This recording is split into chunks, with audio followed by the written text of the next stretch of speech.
What if billions of taxpayer dollars were being wasted on border security, not for effective solutions but for photo ops and political show? That's exactly what Congressman Gabe Vasquez just exposed during a heated exchange with Defense Secretary Pete Hegseth. While Hegseth boasted about military operations on the border, Vasquez, who spent his entire life on the front lines of the U.S.-Mexico border, challenged him with the truth. The result? A reality check that revealed how poorly informed Hegseth was about the real needs of border security and why outdated tactics like border walls are failing. Let's dive into what really happened. New Mexico, Mr. Vasquez.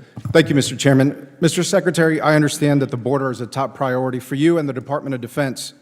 Well, it's also one of my top priorities in my border district. That's why I've introduced bipartisan legislation to stop fentanyl at the border, secure our ports of entry, hire more CBP personnel, and combat the cartels, areas that I'm sure we agree on. Now, DOD has spent more than $525 million from the defense budget on military operations on the border. You've done it by diverting over $1 billion from military modernization and quality of life programs like housing. And as such, I'm sure you're well informed as to what your warfighters are doing on our border and the characteristics of the border itself. Secretary Hegseth, do you know how many border miles there are in New Mexico? Not the exact number of miles. Can you give me a round figure? Hundreds. Okay, 180 miles. Can you tell me where the border wall starts and ends on this map of New Mexico? I'm not properly oriented to your map, but I know that unfortunately, because of the administration previous, they did not have the opportunity to finish the border wall. Thank you, let it rust Secretary. on the ground instead of Thank you, putting it up. Secretary. And you have been to our New border. Mexico. Could you tell me where in New Mexico you've been to? I've been to the border twice to look at once at our national defense area down there because I can't recall a time when a Secretary of Defense has gone down in the first 4 or 5 months of his tenure to the border to better understand. Was that in the an urban situation area there. or in a rural area? Both areas, traversed rural areas and urban Okay, areas. so you must be Some familiar. with walls, some without. Secretary. And if President Trump was actually supported, we'd have a Thank you, border Secretary. I reclaim my time. So the most remote part of New Mexico is called the Bootheel. And I'm not sure that you spent any time in the Bootheel of New Mexico. Mr. Secretary, I was raised on the border. I've lived there my whole life. I've worked alongside ranchers, farmers, landowners, wildlife biologists, and other stakeholders for over a decade. I headed a border security task force in my district before coming to Congress. I've traveled with Border Patrol on ATVs. I've hunted the border on horseback and hiked dozens of miles in the most remote stretches of the border in this region. Now, do you happen to know why there hasn't been a border wall built in the Bootheel? Well, based on what you just described, you should be a big fan of what our administration is. Well, Secretary, I'm asking why a border wall has not been built. Funds have been allocated for other parts of the border. Here's what I know. Our commanders on the ground and others and our engineers would understand what goes where and why, and where there should be a border wall, there will be a border wall. Okay, it will be Secretary, funded through reconciliation. Secretary, are you President Trump familiar with the is gonna Animas deliver Mountains, on it. with Alamo Waco, with San Luis Mountains, with Guadalupe Pass or Long Canyon? Again, Critical border areas. I'm aware that there are gaps in different places where walls are not as effective as other places, and I get that. Thank We're you, applying Secretary. infrastructure I appreciate your answer where it on that. makes the most sense because Thank we're you. going to get 100% operational Thank you, control of the border. Secretary. So you agree then that a border wall doesn't make sense for the entire country?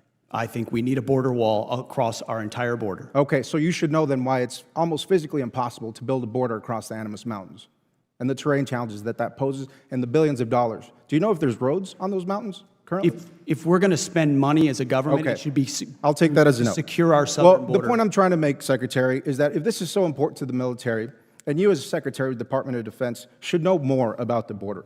Mr. Secretary, I urge you to skip the photo ops next time that you go to a port of entry and spend time on the ground in places like the Diamond Day Ranch. I think you should ask the soldiers on the border whether they've been photo op visits or not, because I spent a lot of Secretary, time on the ground Secretary, with are the you- soldiers, getting an understanding of what Secretary, they're I'm facing, gonna what ask they're you a doing, question what that- their capabilities are. Secretary, I reclaim my not for a time. photo op. Thank you. As a Secretary, I Secretary of reclaim my Defense, to time. understand what our Chairman, troops may I do reclaim my and time? why Gentleman they reclaims do it. his time. Thank you. Secretary, do you know what a tethered aerostat system is? I do. Okay. Well, great. Then you know that this type of surveillance technology is superior to having thousands of troops sitting in trucks looking at an empty desert. I've requested funds for more tethered aerostat systems. We haven't had a response from your department. Are you familiar with ASTs? What's an AST? Well, it's an autonomous surveillance tower. They're equipped with these advanced cameras that have the capability to relay critical information to border agents on the ground. And this type of technology is badly needed on the Bootheel. And it's a much better expenditure than a border wall is. I've seen that. I've seen those towers in use. Great. Well, these technologies have been described to me by both Border Patrol and CBP as force multipliers, allowing their personnel to focus on law enforcement efforts while leaving this mundane surveillance task to much more efficient and cost-effective technology, a much more efficient way to surveil that part of the border. Now, Mr. Secretary, I have serious concerns with your fundamental lack of knowledge about the U.S.-Mexico border, considering the billions of dollars that DOD is slated to spend on this mission, with little clarity to those of us who live there. I would encourage you to do some homework on my region and learn what will actually make our border more secure and more safe. Thank you, Chairman. I yield back. Gentleman yields back. Chair. Congressman Gabe Vasquez represents a district that lies right on the U.S.-Mexico border, giving him first-hand experience with the challenges and realities of border security. Raised on the border, he's worked alongside ranchers, farmers, landowners, and wildlife experts for over a decade. Before coming to Congress, Vasquez even led a border security task force, gaining a deep understanding of what works and what doesn't. In contrast, Secretary of Defense Pete Hegseth, while holding a high-level position overseeing military operations on the border, lacks the same level of practical knowledge.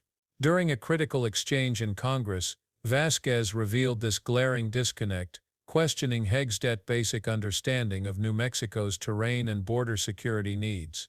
This wasn't just a political debate, it was a reality check.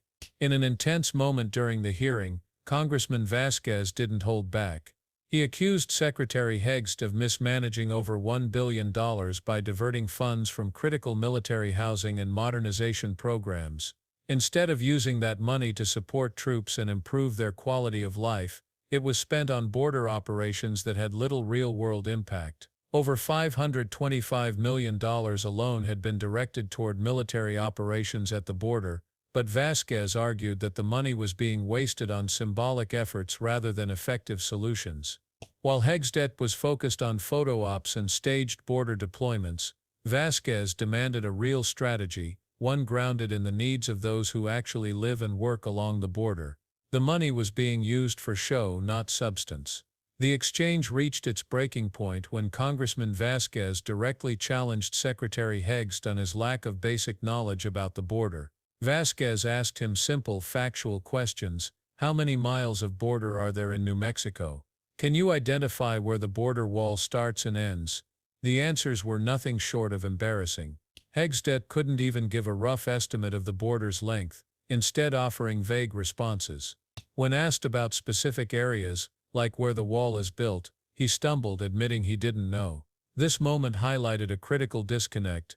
Hegseth's reliance on photo ops and political messaging instead of truly understanding the terrain, the challenges, and the people directly impacted by the border crisis. It was clear that Vasquez's lived experience had exposed Hegseth's lack of preparedness. Vasquez didn't stop there. He took the conversation deeper, focusing on the harsh realities of New Mexico's border regions, places where a physical wall is not just impractical, but almost impossible to build. He brought up critical areas like the Animas Mountains and Guadalupe Pass, where rugged terrain and natural barriers make construction a logistical nightmare. These aren't just small gaps, they're vast, challenging stretches of land where even the best efforts to build a wall would be futile and cost-prohibitive. Vasquez's point was clear: a one-size-fits-all solution like a border wall doesn't work everywhere. The terrain simply doesn't allow for it, and pouring billions into ineffective infrastructure only wastes resources.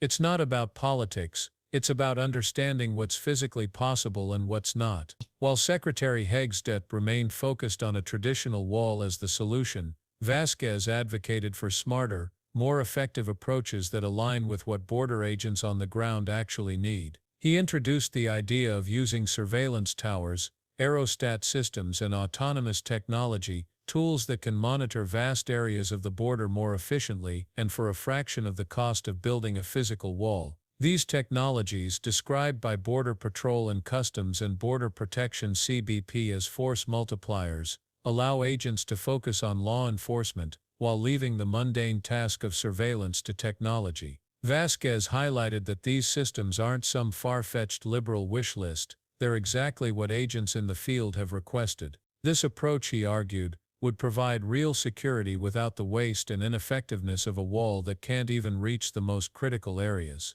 The most damning part of the exchange came when it became clear that Secretary Hegseth had little understanding of the complex border issues facing New Mexico. While he talked about military operations and photo ops, he couldn't answer why certain regions like the Bootheel and mountainous terrain are completely unsuitable for a border wall. Hegseth's inability to explain the gaps in security or to offer a real strategy for the remote, challenging regions underscored the broader problem.